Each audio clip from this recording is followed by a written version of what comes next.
The elevator doors slid open with a soft chime, revealing a hallway lined with glass walls and silent stairs. Shoes clicked against marble, voices hushed mid-sentence. Every pair of eyes seemed to follow the woman in the plain navy blazer stepping into a world that smelled of polished wood, expensive coffee, and quiet judgment. She didn't belong here, at least that's what they thought. At the far end of the corridor, a sleek sign read, "Westward Dynamics, Executive Division." Behind it sat a man whose confidence filled the room before his voice ever did. Gavin Locke, regional director, polished grin, designer cufflinks, the type who believed charm was currency. His laughter bounced lightly off the glass walls as he gestured to someone without looking up. Then his eyes met hers. The laughter stopped. "Ah," he said slowly, leaning back in his chair. "You must be the new hire HR mentioned. I almost didn't recognize you. Guess I was expecting someone a little more corporate." The word hung in the air, corporate. Dressed up, but meaning something else entirely. His gaze traveled from her blazer to her shoes, to the small leather bag clutched in her hand. He didn't even try to hide the smirk. "Anyway," he continued, waving toward an empty chair, "have a seat. Let's see if we can make this work." The assistants in the room exchanged faint smiles, not cruel, but complicit. The kind of expression that said they'd seen this performance before. She sat, spine straight, eyes calm. Gavin began flipping through her resume like it was a menu he hadn't decided on. "Community college? Interesting. We don't get many from there." She didn't answer. Silence filled the space, and for a man like Gavin, silence was unsettling. He cleared his throat, pretending not to care. "We value presentation here. You'll need to keep up appearances if you want clients to take you seriously. This company's about image as much as numbers." He leaned forward, smiling like a man teaching a lesson. "I assume you can handle that." Her reply came quietly but steady. "I handle results. Image follows." The temperature in the room shifted, if only slightly. A few assistants looked up from their screens. Gavin forced a laugh that didn't quite reach his eyes. "We'll see about that," he muttered. He dismissed her with a flick of his wrist, turning back to his monitor. "You'll start under operations, basic admin tasks. I'll have someone show you where the supplies are kept." She stood, thanked him politely, and turned toward the door. But just before she stepped out, his voice followed. "Oh, and maybe invest in a better wardrobe. Clients notice these things." Her hand tightened slightly on the door handle. Then she smiled, not out of agreement, but understanding. There was something about arrogance that always revealed weakness first. By the end of that week, Gavin Locke would learn exactly how costly his assumptions could be. And by the end of that month, he'd be answering to the same woman he tried to humiliate. If you're new here, welcome to Echoes of Hope Stories HQ, where true human stories come to life. Make sure to hit that subscribe button so you never miss what happens next. And tell us in the comments, where are you watching from? The first day should have been ordinary. Introductions, briefings, new passwords, paperwork. Instead, it began with judgment, a smirk, and a sentence she'd never forget. "You don't look like you belong on this floor." But what Gavin didn't realize was that every word, every look, every attempt to diminish her would soon become part of the evidence that ended his career. Because sometimes, power doesn't announce itself. It walks in quietly, takes notes, and waits. From the second week, the rhythm of humiliation became routine. Gavin Locke made sure of that. Each morning meeting started with his condescending drawl echoing across the glass-walled boardroom. "Maya, could you handle the coffee orders again? I think that's more in your skill set." The laughter that followed was never loud, just enough to sting. It came from colleagues who didn't dare defy him, people who had perfected the art of silent complicity. Some avoided eye contact altogether, stirring their mugs or typing nonsense on their laptops. She'd spent years earning that seat at the table, a computer science degree, a master's, and late nights balancing two jobs. But none of that mattered here. Gavin saw only what he wanted to see. A black woman who didn't belong in his carefully polished world. He'd call on her to take notes, to organize rather than to contribute. If she spoke up, he'd cut her off mid-sentence with a smirk. "Let's stick to the professionals for now, okay?"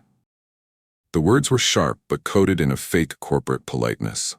No policy in the handbook could accuse him of racism. Yet every tone, every pause, every condescending glance said it loud enough. At lunch, the team sat in clusters. Expensive salads, business jargon, and laughter she wasn't invited to share. When she approached, chairs shifted. Conversations died. Someone would comment, "Oh, we were just about to wrap up," as if her presence were an interruption. One Friday, he announced in front of everyone, "We need someone detail-oriented to restock the supply closet." "Maya, that sounds like you. You have a good eye for small things." The room went still. Her jaw tightened, but she smiled. Of course. When she rose to leave, her reflection caught in the glass door, poised, silent, unbroken. She knew this dance too well. The arrogance, the subtle reminders of your place. It was the same performance she'd faced in college seminars and past interviews. The same mask of superiority, only now dressed in a tailored suit. What they didn't know was that she'd learned how to weaponize patience. "I'd learned long ago," her inner voice whispered, "that silence wasn't weakness, it was strategy." And so she observed. She watched how Gavin strutted around after every cutting remark, how his laughter grew louder whenever upper management visited. He needed an audience. He fed on control. But beneath his swagger, she noticed cracks, small moments when his confidence faltered. Once, when she quietly corrected a data error he'd made before a presentation, his jaw tightened. He didn't thank her. He just redid the slide and pretended the correction was his. Later that evening, she overheard two coworkers whispering near the elevators. "She's actually sharp," one said. "Yeah, but Gavin hates being outshined," the other replied. That night, she walked home under the fading city lights, the sting of humiliation pressing heavy on her chest. But instead of anger, there was resolve. They could strip her title, bury her ideas under errands, mock her education, but they couldn't touch her purpose. So she began documenting everything: dates, comments, project revisions, quietly building a trail. She responded to every insult with flawless work. Every sneer met with a calm, "noted." Over time, her silence unnerved him. He started stumbling, raising his voice more often. The team noticed. The same colleagues who once laughed now looked uneasy. The more he tried to belittle her, the more professional she became. His jokes started to fall flat. His authority, once effortless, began to feel forced. In the stillness of her cubicle, beneath the glow of her computer screen, she whispered to herself, "You want me invisible, Gavin? Fine. I'll stay in the background, long enough to let you hang yourself with your own arrogance." The game had changed. And though no one in that pristine office knew it yet, she had already begun her quiet revenge. The conference room that morning felt heavier than usual. Executives from the parent company had flown in from New York. Every employee knew what that meant. This presentation could decide promotions, partnerships, futures. Maya had spent weeks perfecting her analysis.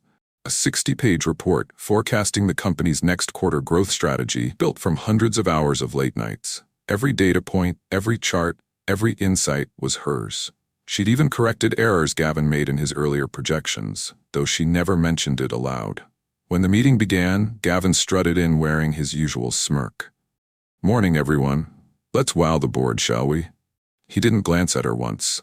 As the presentation started, Maya sat quietly off to the side, slides she'd created flashing behind him. Her words, her logic, her conclusions, spoken through his mouth like they'd been his all along. Her heart pounded as she watched the board members nod approvingly. One of them leaned forward, impressed. "This is strong work, Gavin.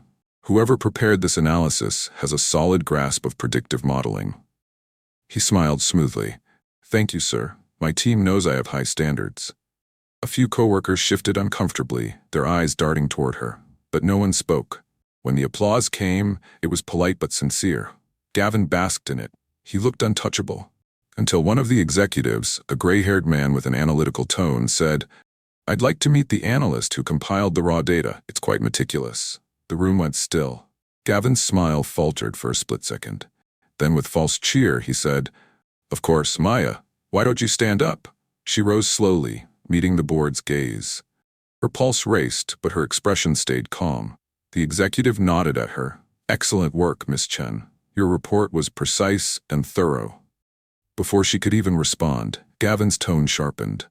"Well, actually, that's why we're having this meeting. There's an issue we just caught this morning." He clicked to a new slide, a chart with a single mislabeled data column. This discrepancy, he said, his voice rising, misrepresents the client's projected numbers. Completely unacceptable. The air drained from the room. She blinked, confused. That column had been correct in her version. Someone had edited it. Gavin turned toward her, feigning disappointment. I trusted you with this data, Maya, but when I found this error, I had no choice. He faced the board. Effective immediately, she's terminated. We cannot afford misrepresentation at this level. A shocked murmur swept through the room. Maya's throat tightened, but she refused to break. That data was altered after submission, she said evenly. I have the time-stamped file. Gavin's eyes narrowed. Enough. Security, please escort her out. The guards hesitated. She wasn't resisting, wasn't yelling, just standing there with quiet composure while her world tilted. She gathered her few belongings, a small potted plant, a photo of her parents, and a notebook. Her co-workers watched in silence, guilt flickering behind lowered eyes. As she walked toward the door, one guard whispered softly, I'm sorry, ma'am. She smiled faintly. You're just doing your job. The sound of her heels echoed down the marble corridor.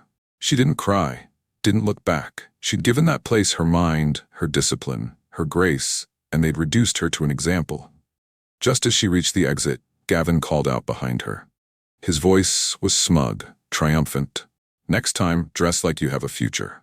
For a second, the world seemed to pause. The boardroom behind him fell silent. No laughter this time, just discomfort. Even the guards froze. Maya turned her head slightly, not enough to face him, but enough for him to know she'd heard. Then she walked out into the sunlight, the city noise swallowing the last of his arrogance.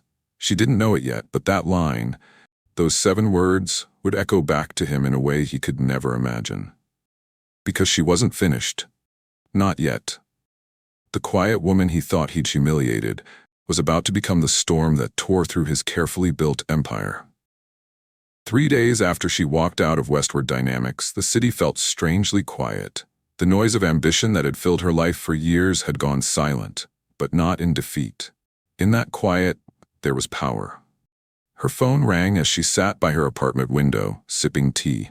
The number flashing on her screen wasn't one she saw often, but she recognized it immediately. The private line from the parent company's headquarters in New York. She answered calmly.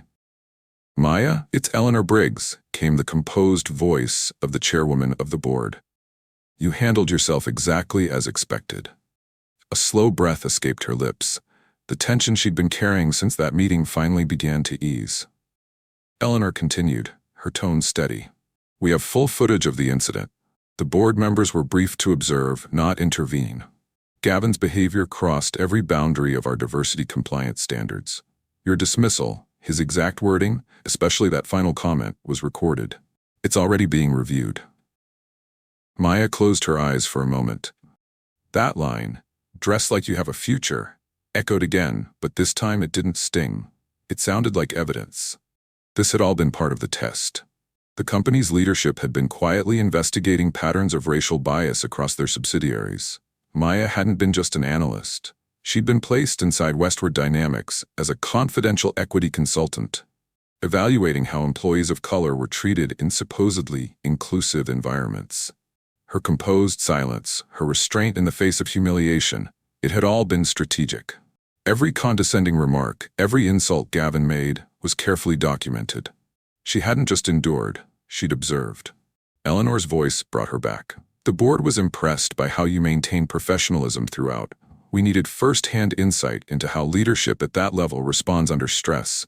Gavin Locke gave us more than enough material.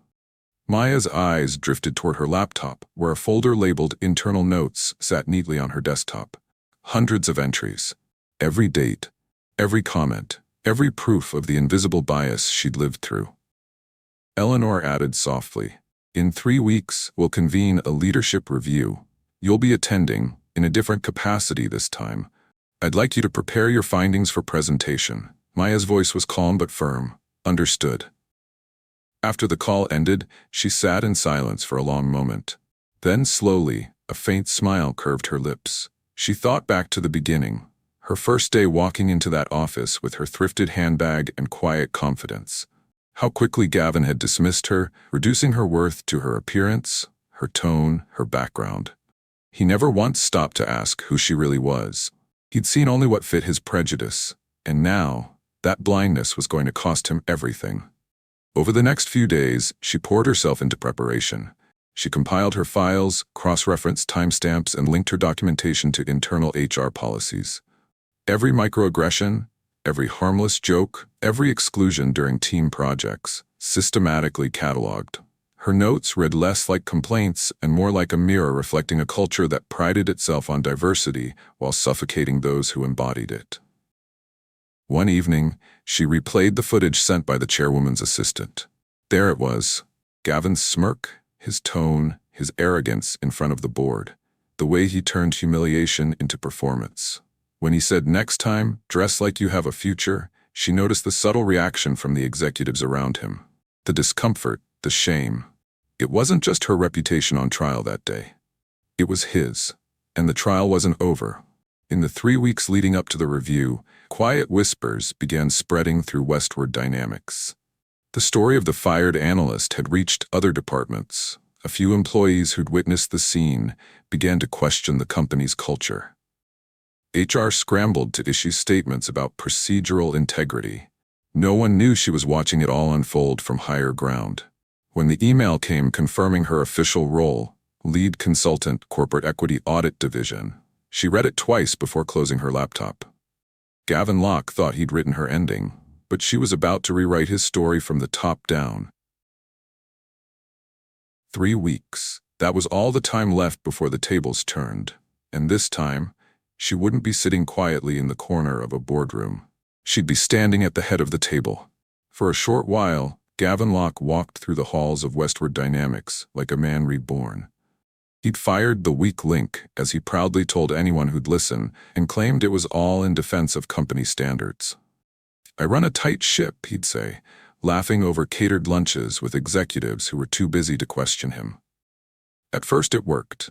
Emails from upper management congratulated him for decisive leadership. His name began appearing in internal newsletters again, tagged under phrases like efficiency and results-driven management. The kind of hollow praise that made his ego swell. He told colleagues, "We needed a shake-up. Not everyone can keep up in a Fortune 500 environment." No one dared to challenge him. Most nodded, even if uneasily. The office culture had always rewarded arrogance wrapped in confidence. But the cracks started small. Within 2 weeks, the first major client deliverable missed its deadline. A follow-up report came back riddled with errors, the kind Maya would have caught instantly. When questions arose, Gavin brushed them off. "We're short-staffed," he said. "But I'm handling it." The truth was, he wasn't.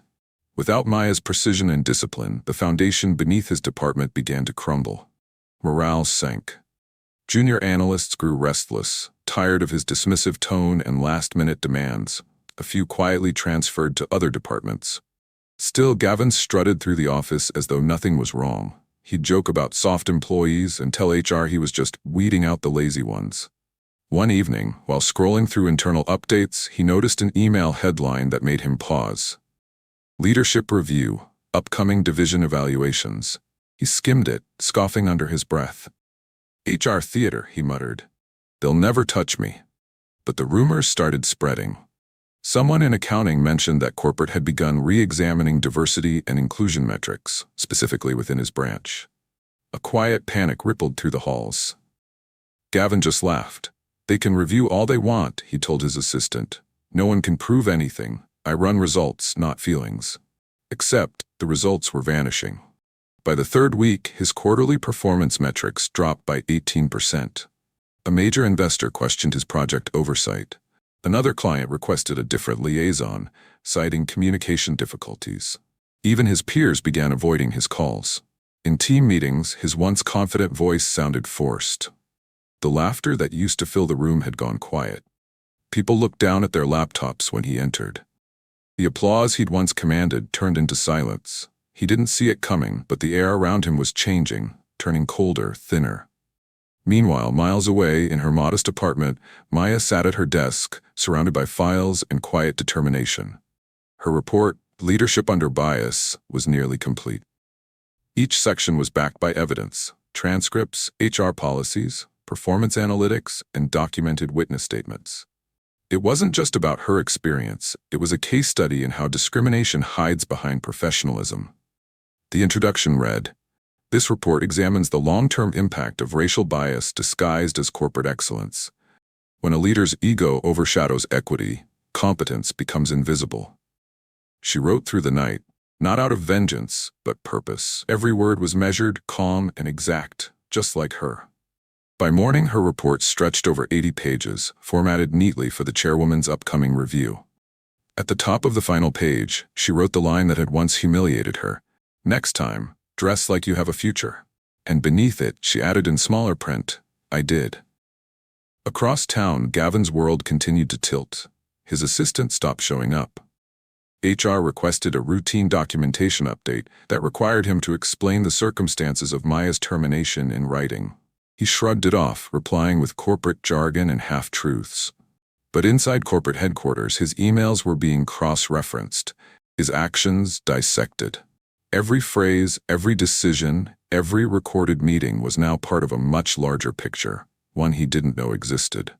And as Maya saved her final draft, she whispered softly to herself, "He thought I was gone. He never realized I was just getting started." By the end of that week, Gavin Locke's confidence was still intact, but the walls around him were starting to whisper. And in 3 weeks' time, those whispers would turn into a reckoning. Gavin Locke's morning started like any other. Arrogance first, coffee second. He was halfway through boasting about his team restructuring when the notification pinged across his laptop screen. Calendar invite, corporate ethics review. Confidential. Location, Executive Boardroom A. Time, 10 a.m. sharp. His brow furrowed for a moment, then relaxed. "Probably another HR formality," he muttered, closing his laptop with a smirk. By 10 o'clock, he was striding down the glass corridor toward the same boardroom where he'd humiliated Maya weeks earlier. The same room where he'd stood tall, playing the part of the untouchable executive. Now he felt no unease. If anything, he relished the idea of defending himself. "They'll see I'm indispensable," he told himself. "These corporate people love compliance shows, makes them feel progressive." Inside, the boardroom was unusually quiet. The long table gleamed, water bottles neatly arranged. At the head sat Eleanor Briggs, the chairwoman, composed, unreadable. "Mr. Locke," she said without warmth, "please, have a seat." He sat, crossing one leg over the other with forced confidence. "I assume this is about the performance reports. My team's been adjusting after." She raised a hand slightly, stopping him mid-sentence. "We'll address everything in due time." Across from her sat several executives he didn't recognize, people from departments far above his clearance level. Their expressions were calm, serious, not curious, not friendly. Something in his stomach twisted. Then the doors opened. A quiet murmur swept through the room as footsteps clicked across the marble floor, steady, graceful, unhurried. And then he saw her. Maya. She entered in a tailored suit, posture perfect, confidence radiating, not arrogance, but authority. There was no trace of the woman he'd dismissed, no sign of the silent employee he'd mocked. Her calm filled the room in a way that words couldn't. Eleanor's voice broke the silence. "Mr. Locke, allow me to reintroduce you to Miss Chen, Westward Dynamics' former analyst. As of this week, she is the new regional CEO for Corporate Equity and Leadership Compliance." For the first time in his career, Gavin didn't have a line prepared. His throat tightened as he tried to form a response, but none came. Maya offered a polite nod. "Good morning." Her tone was even, not bitter, just resolute. The room held its breath. Gavin forced a laugh. "Is this some kind of joke? You, CEO?" Her eyes met his, calm and unwavering. "You once said I didn't look like I belonged," she said softly. "Now I own the floor you're standing on." Silence, absolute, heavy silence. Eleanor leaned forward. "Mr. Locke, this review concerns multiple reports of misconduct under your leadership, specifically the incident involving Miss Chen. As you're aware, your actions were recorded during a diversity audit." He tried to interrupt, but Eleanor continued smoothly.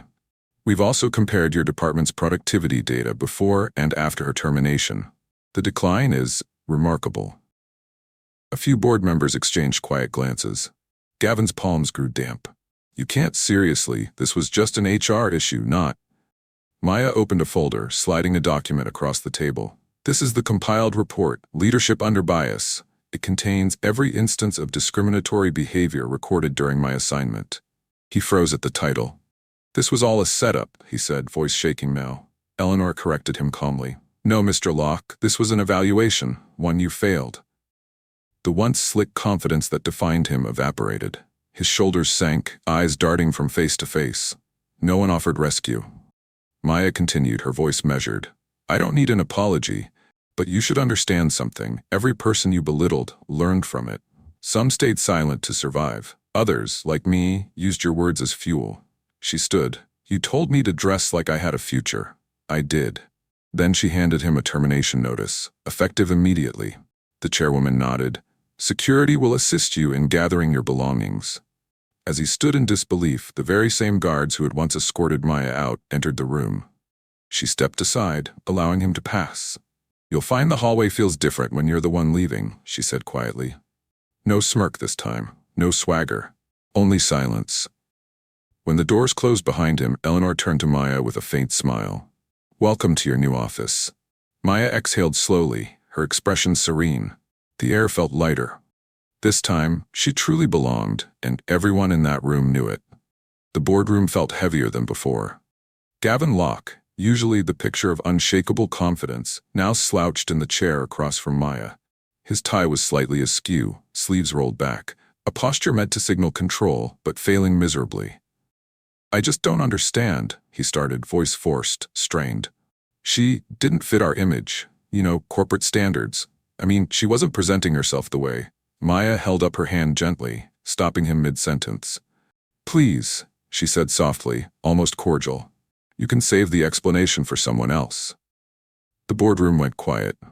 Even the junior executives who'd once been intimidated by him now watched with curiosity, a silent jury. She reached into her briefcase and pulled out her tablet, fingers poised over the screen. I thought it would be helpful for everyone to hear your reasoning directly, she said, calm, precise, deliberate. With a tap, the recording began. Gavin's own words filled the room, crisp and unfiltered. You don't look like you belong on this floor. Community college, right? Not exactly Ivy League. Maybe if you dressed more like a professional, we wouldn't have these issues.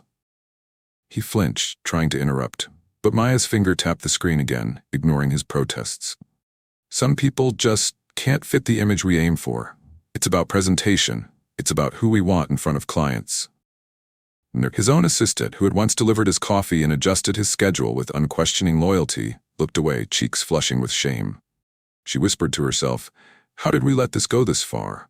The board's silence was deafening. No laughter, no nods of agreement, only faces registering disapproval, shock, and disbelief. Maya closed the tablet and set it on the table. Her tone didn't waver. That is the standard you imposed. Not HR's, not corporate policy, yours. Gavin's jaw tightened. I didn't mean it like. Exactly, Maya interrupted softly. You didn't mean it like, but you acted on it anyway. The chairwoman, Eleanor Briggs, leaned forward, hands folded on the table. Thank you, Miss Chen. Your handling of this situation has demonstrated integrity, professionalism, and an ability to maintain composure under extreme provocation. Maya nodded politely. I simply documented what was already evident. Gavin's hands trembled slightly as he tried to collect himself. But it was a misunderstanding, miscommunication. I was enforcing standards. Maya's gaze didn't waver. Calm, methodical, surgical. No, it was bias, and it was witnessed, recorded, and logged. Standards are policies applied equally. What you did was discrimination disguised as professionalism. For the first time that day, the silence worked against him. His usual charm, his practiced sarcasm, his smirk. All had failed him. Even his allies sat quietly, avoiding eye contact, unsure if they could justify his actions. Eleanor's voice cut through the tension. Gavin Locke, effective immediately, you are suspended pending further investigation. Corporate ethics requires that no one remains in a position of authority while under review for conduct such as this. Gavin's face drained of color. His eyes darted between board members, trying to find a trace of support, but found only calm observation. You can't, he started, voice faltering. You've already spoken for yourself. Maya replied evenly. No gloating, no vindictive edge, just measured truth. The boardroom secretary began documenting the suspension. A few assistants peeked in from the doorway, whispering quietly to each other. The murmurs carried one word repeatedly. Finally. Gavin's assistant, still avoiding his gaze, packed up her things. She lingered near the door for a moment, then glanced back at him. Her eyes held disappointment, not for Maya, but for the man who had once commanded respect through fear. Maya collected her notes, closed her briefcase, and stood. The boardroom shifted with her movement. The weight of authority she carried wasn't loud, but it was undeniable. "Miss Chen," Eleanor said, "your integrity assessment will be reviewed by corporate leadership. Your approach will serve as a benchmark for how we evaluate bias and equity across all divisions." Maya inclined her head once. "Thank you, Chairwoman." Gavin remained seated, frozen, unable to respond. The boardroom had become a courtroom in all but name, and the evidence was undeniable. As the door closed behind Maya, leaving Gavin isolated, the hum of corporate life outside the boardroom seemed louder, almost mocking. He had misjudged the one person he thought he could belittle and control, and in doing so he had set in motion the unraveling of his own authority. Maya didn't gloat. She simply walked down the corridor, each step steady, each breath even, carrying the quiet knowledge that justice doesn't always announce itself. It simply arrives. And today, it had arrived. The office smelled of polished wood and fresh ink, but it carried a different weight than before. This time, the air wasn't heavy with fear or whispered judgments. It felt alive, expectant. Maya stepped into the corner office that once belonged to Gavin Locke. Floor-to-ceiling windows framed the skyline, but she barely noticed the view. Her focus was on the people now watching her. The employees who had once whispered behind closed doors, the ones who had observed her quiet resilience from afar. "They say that's the woman he fired," someone murmured in the cubicle beyond the glass walls. Maya walked calmly to her desk, placing her notebook down with deliberate care. She allowed herself a small smile, not for revenge, not for ego, but for the knowledge that she had finally reclaimed what was hers by merit, integrity, and patience. Her first morning as regional CEO began with a walk through the open office. Employees turned toward her, some startled, some cautiously optimistic. She nodded briefly to each of them. No flamboyant speeches, no theatrical gestures, just presence, authority in quiet form. By the time she reached the executive conference room, whispers had spread. People exchanged glances, uncertain but intrigued. She had become more than a title. She had become an example. Maya called the leadership team together. As the former gatekeepers of Gavin's culture filed in, they realized the tone of this organization was changing. Gone were the days where favoritism, mockery, and shallow judgment dictated promotions or opportunities. "Good morning," Maya began, her voice calm but commanding. "Effective immediately, we are implementing a new standard for leadership and accountability. One that values skills, integrity, and respect above all else." She paused, letting the words sink in. The room was silent, but the impact was unmistakable. Her first executive order was deliberate, a message to everyone who had felt the sting of bias, subtle or overt. "No one in this company," she said, "will ever be dismissed or belittled for not looking rich enough, polished enough, or aligned with someone else's idea of image. Respect and opportunity are not dependent on appearances. They are a right for every employee." Heads nodded slowly. Some faces reflected relief, others skepticism, but all recognized the shift. Maya didn't need to shout. Her actions, her measured demeanor, and the authority of her position carried the weight of the policy more than any words could.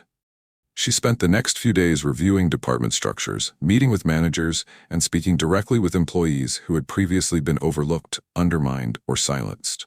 Her approach was simple: listen, observe, act fairly. Transparency replaced favoritism. Empathy replaced condescension. At lunch, a small group of former interns approached her nervously. We just wanted to say thank you," one of them whispered, "for what you endured and how you handled it. We've seen the change." Maya's smile was subtle but sincere. "I didn't do it for thanks. I did it because it was the right way forward. The work we do here, how we treat people, defines this company far more than any profit margin." Word spread fast. Employees began sharing stories of the new culture on internal platforms, celebrating the idea that merit and dignity mattered more than optics. Even departments that had struggled under Gavin's leadership started to show improvement. productivity climbing, morale lifting, and collaboration strengthening. Maya's presence alone had recalibrated the company's atmosphere. The same employees who once ducked when he passed now sought her advice, guidance, and approval. That evening, as she looked out across the city from her office, Maya reflected quietly. The silence wasn't victory, it was clarity. The lesson was simple. Power without fairness is fragile. Leadership rooted in respect is lasting. The woman Gavin fired for looking poor had returned, not just to reclaim a job, but to redefine what it meant to hold authority. And everyone in Westward Dynamics knew one undeniable truth.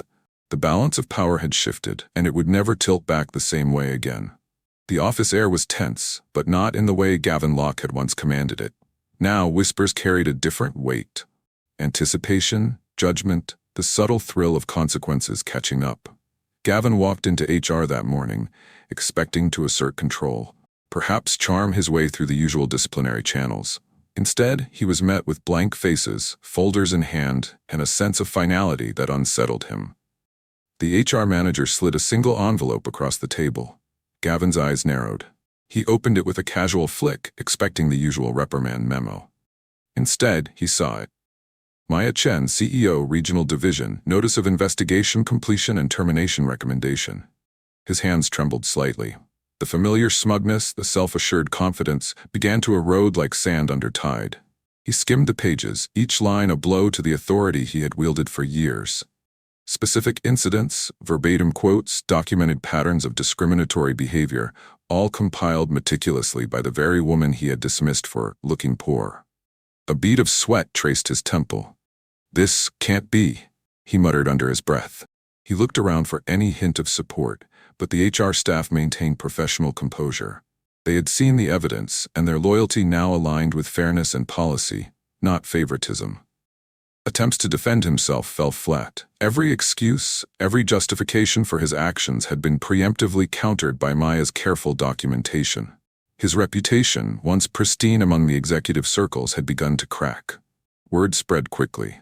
By afternoon, department heads, who had once followed his commands with unquestioned obedience, now exchanged wary glances and hushed comments. He had lost not only power but credibility, a currency far more valuable in the corporate world. Gavin's phone buzzed repeatedly, calls from recruiters, peers, and former allies. Each conversation was a polite brush-off or a hesitant recommendation contingent on full disclosure. One by one, doors closed. His arrogance, once an armor, had become a liability. He attempted to apply elsewhere, hoping to leverage experience and connections, but the corporate world had a memory. References were lukewarm, and whispers of his termination circulated discreetly but effectively. The man who had believed himself untouchable now faced rejection after rejection. Meanwhile, Maya continued her work, focused on building culture, supporting employees, and demonstrating leadership rooted in fairness. Her presence was steady, visible, but never ostentatious. The contrast between her calm authority and Gavin's faltering ego could not have been starker. She watched from her office window as the company began to thrive under new expectations. Teams that had once feared speaking up now collaborated openly, sharing ideas without judgment. Morale climbed, and productivity reflected a renewed sense of purpose. Maya's narration, calm, reflective, captured the lesson. Injustice always circles back. Sometimes quietly, sometimes loudly, but always. Power misused, bias unchallenged, arrogance unchecked.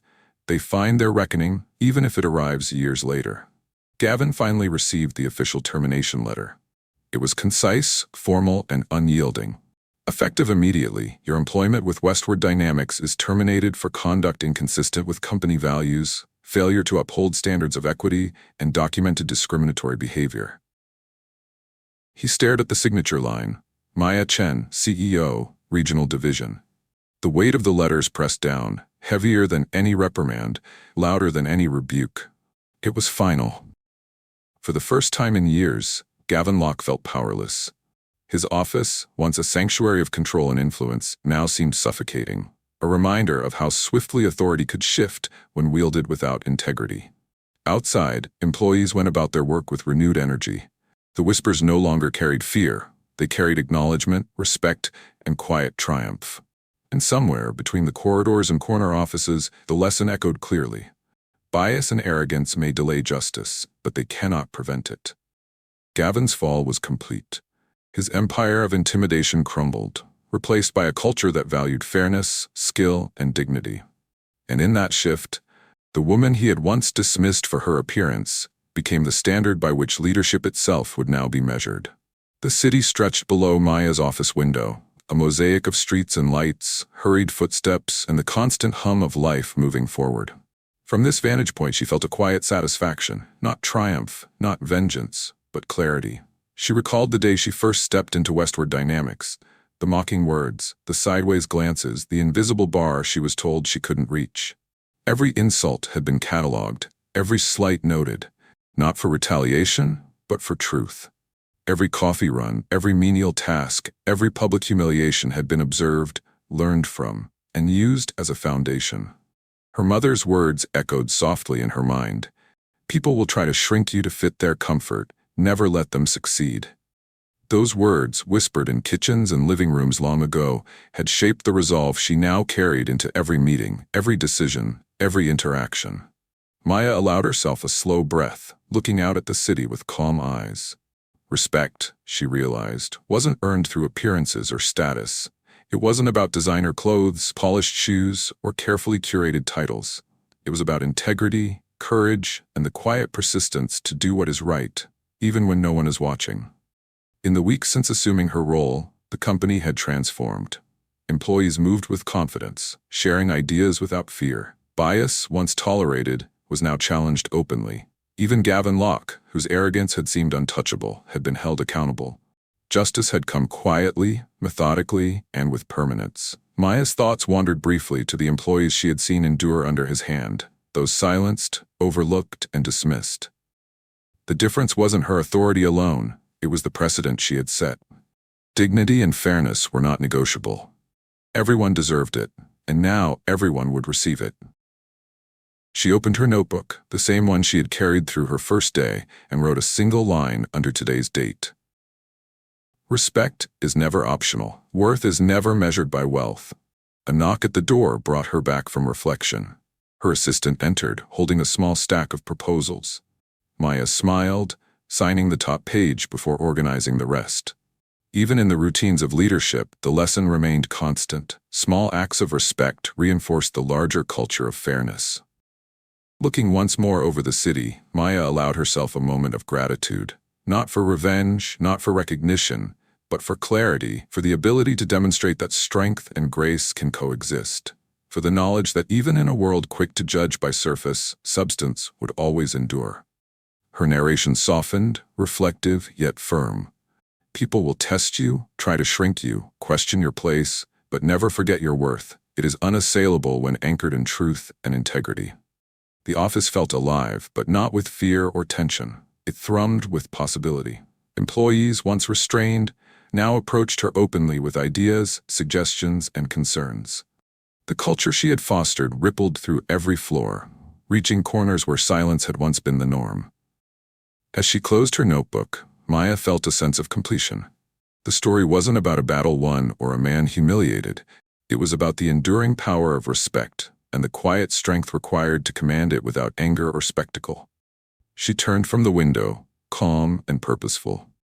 The city continued its rush below, unaware of the lesson that had been written within its tallest buildings. Integrity outlasts arrogance, dignity outshines bias, and fairness ultimately reshapes the world around it.